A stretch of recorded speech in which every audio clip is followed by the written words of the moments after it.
North Reading School Committee to order for Monday, December 22nd, 2008. This time, public input. Seeing none, we'll go to our first agenda item, and we have Amelia Pulver here with a student report. Okay, so our boys varsity basketball team, their record so far is 2-0, and the girls varsity is 1-1. The swim team won their first meet. Auditions for the musical were Tuesday and Wednesday of last week, and callbacks were on Friday, and they would have been today too, but the basketball. The chorus and band concert was Thursday night, and the Ego team Tuesday night did a movie presentation of WALL-E to support the Ego team. The Interact Club went caroling. The SLAM, Student Leadership and Mentoring, is doing holiday gift wrapping and candygrams. The Chorus is doing carolgrams, and Interact Club did a holiday craft night with eMark last Thursday. So that's what's going on within the school.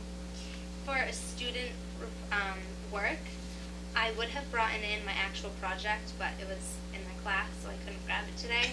So I just sort of printed out just the paperwork of it. But I'm in Spanish 4, and what we were doing a whole chapter on foods and restaurants and how you would go about speaking in Spanish if you went out to eat. And we just finished the chapter. We had our big unit test last class. But for our project, we had to split up into groups, and we had to make a menu with Spanish food, get into groups into skits, and we had to present them to the class, and it was a big project. And so I was in a group, and we did Bollywood. We did an Indian restaurant. So I had to, this is the work that was on the menu, the writing. Like, I had the different types of foods. I had to translate some of them from Indian to English to Spanish, so that was kind of hard, but, so this is some of the foods in Spanish. Sorry. And then for the script we had to present, we had to memorize it, and it had to be at least 3 minutes to get the top grade, and you got to bring in props. We brought in costumes and fake food and fake money, and it was really fun. And it was fun to watch the other groups too, because you don't know what they're saying, but like it's good because you have to listen and try and figure out. And through the skit, you can sort of the emotions they do helps you like understand it. So it was a very good learning experience. And this right here is my script, where you're not allowed to have it in front of you, because some kids tried to sneak it inside their menus. Those kids, can you believe that? Yeah. So yeah, and you had to use vocab words, different types of foods that we learned, like la camarera is a waiter.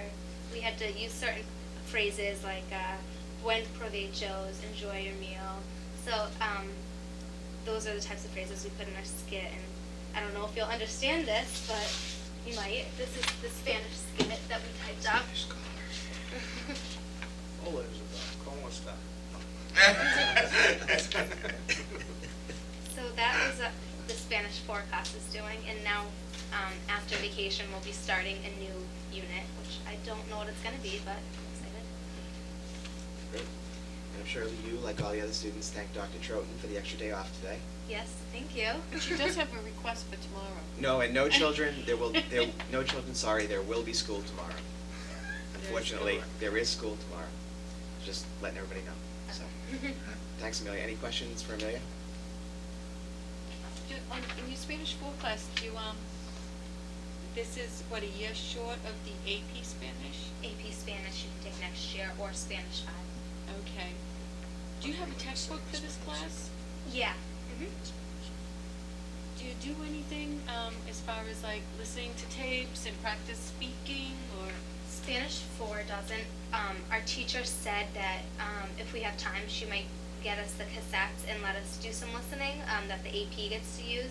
I know that I want to take AP Spanish next year, and I talked to my teacher about it, so she even lent me the old AP Spanish book and cassette, so I have that I'm using right now. Good for you. Yeah. I see vino, but no cerveza. Mr. Basin? It's very nice. Those I like that. cookies, huh? It's all done in a menu format. Was All right. Vito. Vino? Thanks, Mayor. Yeah. Thank you. Okay. You can escape tonight. Okay, next, excuse me, next order of business is She needs these back though, right? Oh. Oh, no, actually, I really Oh, don't. okay. school building projects. David, you want to update us on the middle school statement of interest? Just that we were in the process of submitting the middle school statement of interest that was due on Friday, and then our network crashed on Friday afternoon.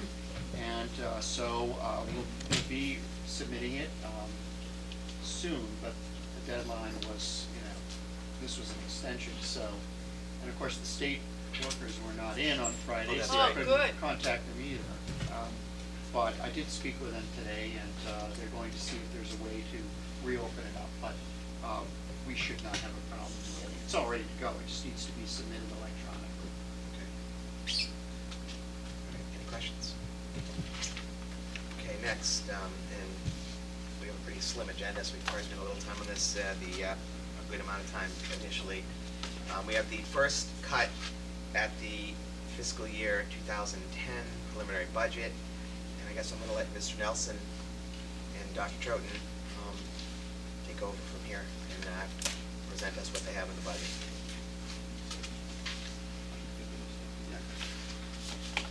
This is, as you noted, this is the first stage of the budget development for the upcoming fiscal year. We call this the preliminary budget. And what I'd like to do is make a few comments about the budget and why it is what it is, and then discuss what the next stages are. To begin with, this budget represents a little bit of a change in that in previous years, the preliminary budget represented the school department's thinking on what kinds of new staff, what kinds of new programs would help bring the district forward. A lot of folks used to see the preliminary budget, and it was a fairly high number because, as I said, it represented our best thinking. However, this is a little bit of a change in that this preliminary budget does not represent any new programs or any new staff, but rather represents the cost of level services. We understand that the current revenue projections don't allow us to consider level services. That's why this is the first of several steps along the budget path. I'd like to comment on some of the larger changes in here, or some of the numbers that represent surprises, if you will. Carl, can I ask you, as you go along to a couple of things, just questions in general that I had as I read through this, and so you can maybe address those as you go along. Sure thing. The percentage increase for a level funded budget seems higher than what we've experienced in the past for a level services budget. Yes. And then the second thing is, in a lot of places, the increase from budgeted 2009 to budgeted 2010 is higher, and in some cases a lot higher than what the actual 2009 is going to be to the budgeted 2010. So I don't know if you can explain in some of those areas as you go along why that's different. Sure, thank you. Okay. If I, as I go through it, if you see something on a particular page you want me to comment on, I can do that. The superintendent has tried to present a context for the budget in his message, which appears on page 1. He may comment on that shortly. I think you plagiarized it. Did he credit it? He The credited. best of times, it was the worst of But he- times. I've read that someplace. He credited Mr. Oh, Dickens that's right right. up Okay, top, all right in the front there.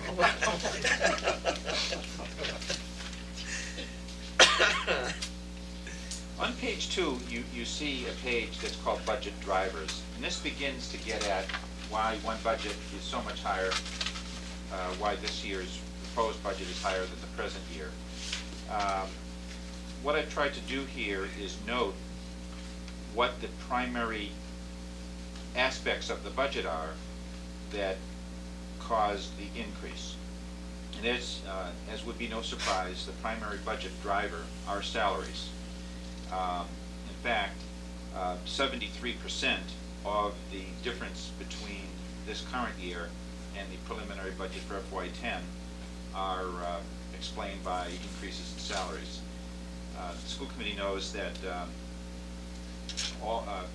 with the exception of teachers and administrators, all of the other employee groups are locked into collective bargaining or salary agreements.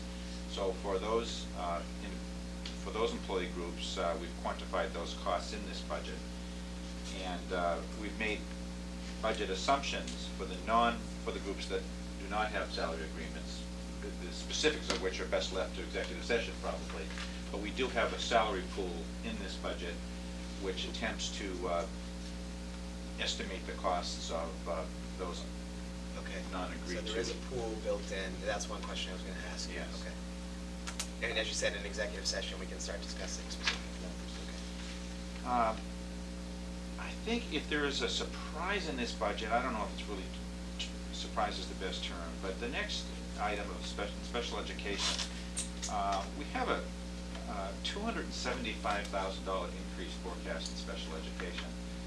And that is an increase that actually is a higher percentage increase than we've expected in recent years. And we're working closely with the special education department to understand this and hope to be able to make changes to it. But frankly, special education budgets are hard to predict. They're primarily based on known costs because of known services that need to be delivered based on individual education plans. And that's what those numbers are based on. We do know of some one or two move-ins coming into the district later this spring, which are primary drivers of this huge increase. So as we begin, Mel, to understand why this level services budget is higher than you might have expected, given no program expansion, Right. and given no increases in staff, you can lay that at the doorstep, if you will, to some extent to special education costs, which are, again, $275,000 higher than this year. Moving down the budget drivers list, we have heat and utilities representing 4.7% of the increase, or 80,000. That's an interesting number. As you can see, we're moving down in the order of importance here. But you know, when this budget was put together in the September-October period, our utility costs were still very high. And I'm hoping or wondering if, as this winter progresses, if natural gas and vehicle fuel remains so low, I think we can back that number down a little bit.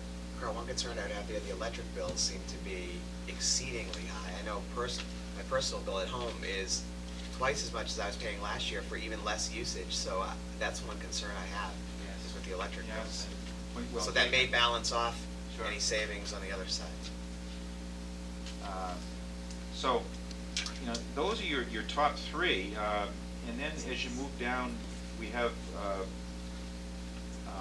fourth in the order of numbers in terms of budget drivers is what I'm calling other, which is broken out to building maintenance, busing, and school expenses.